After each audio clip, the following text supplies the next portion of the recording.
Assalamualaikum anak-anak. Baik, untuk pertemuan kali ini kita masih membahas mengenai iklan, slogan, dan poster. Nah, kita membahas fungsi iklan, slogan, dan poster ya.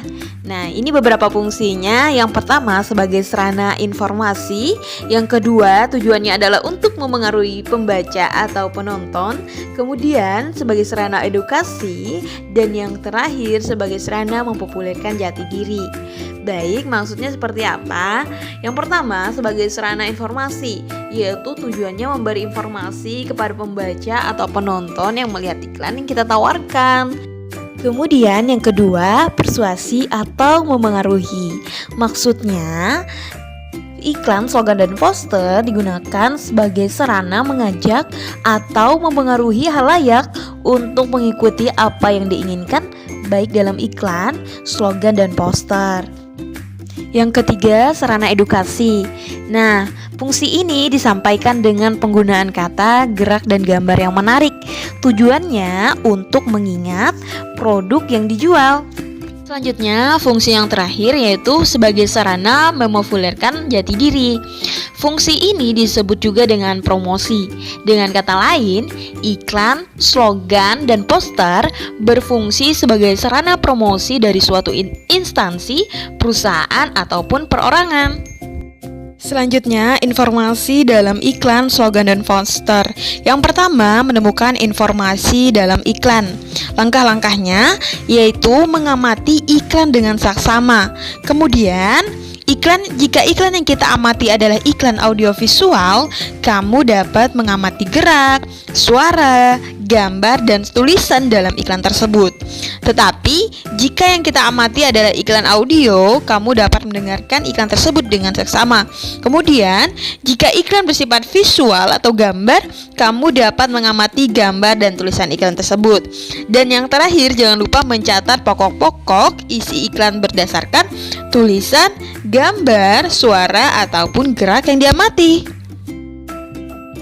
Selanjutnya, langkah-langkah menemukan informasi dalam slogan.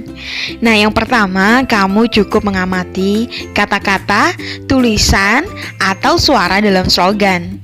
Setelah itu, menganalisis jenis, tujuan, dan fungsi slogan tersebut. Kemudian yang terakhir, menuliskan informasi penting yang berupa jenis, tujuan, dan fungsi slogan. Dan yang ketiga, menemukan informasi dalam poster. Langkah-langkahnya kurang lebih sama seperti slogan ya. Yang pertama, kamu cukup mengamati gambar dan tulisan dalam poster. Kemudian, menganalisis jenis dan tujuan, penjelasan dan fungsi poster tersebut. Dan yang terakhir, menuliskan informasi penting berupa jenis, tujuan, penjelasan, dan fungsi poster. Selanjutnya, pola pengembangan iklan, slogan, dan poster. Yang pertama, pola pengembangan iklan. Nah, untuk iklan sendiri dikembangkan menggunakan media cetak dan media elektronik. Untuk media cetak sendiri, contohnya seperti iklan baris yang biasanya ada di koran ya.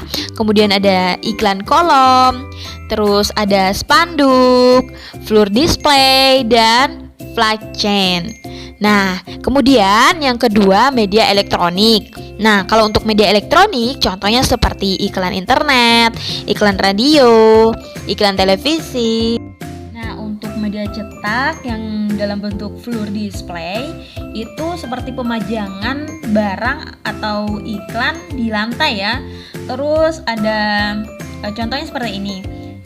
Nah, untuk flag chain ini dibuat seperti rantai bendera. Nah, contohnya seperti ini.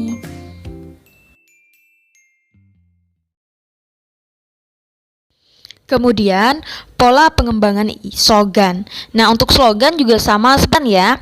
Dia dikembangkan menggunakan media cetak dan media elektronik. Nah, kalau untuk media cetak, contohnya seperti slogan pada plakat atau kaos. Kemudian untuk media elektroniknya, slogan pada web di internet dan juga slogan yang disampaikan dalam siaran radio. Kemudian yang terakhir itu pola pengembangan poster. Nah, untuk poster sendiri dikembangkan hanya menggunakan media cetak saja yang berupa gambar dan tulisan ya, tidak ada menggunakan media elektronik. Nah, untuk poster sendiri contohnya poster niaga.